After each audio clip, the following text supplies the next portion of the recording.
My name is Saxon. I'm a venture partner here at OKR Financial. I've been here, I guess I'm employee number 4, so I've been here for about 2.5 years. And I've seen it grow from $7 million to $65 million this year. Tell us about your company. So at OKR Financial, we are a private debt fund. We provide debt financing against government grant and credit receivables for enterprising companies in Canada. So there is a plethora of R&D tax credits and government grants that are trying to stimulate the economy for young startups. The issue with most of these grants is that when they apply for them to when they receive them, there's a gap of about 3 to 4 months.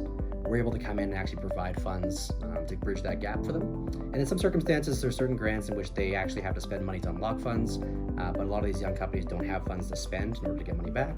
We'll provide that capital up front so that they can go ahead and make the R&D investments and then claim those funds back and pay us off. What sets your company apart? To get a little nerdy on it, loan to value. If I'm from a finance background, one thing that's different from us, from other bridge financiers, is that when we're doing our bridge financing, we cap at 65% loan to value.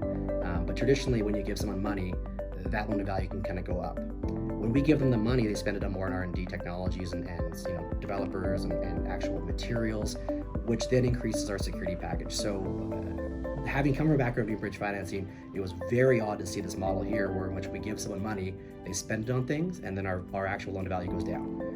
With that, counterparty risk is also a little different in this industry, whereas usually I give someone money to do an M&A acquisition, then my risk becomes how are they going to pay me back? Will they do refinancing? Maybe they do a mortgage. In this circumstance, I know the government's going to give them money back to pay me back. So it's a little different than what I've seen previously. What are your hopes for our industry moving forward?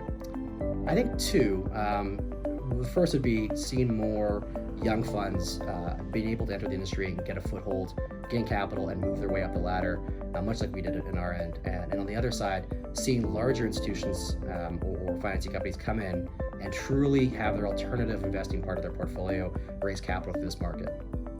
How has the Exempt software impacted your day-to-day business?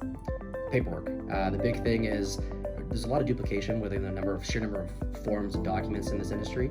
And the old guard of doing it, we included a lot of repetition of data entry.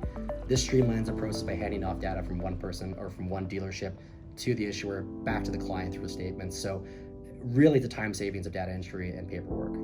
Is there anything else you'd like people to know? No, I'm just really excited about 2020.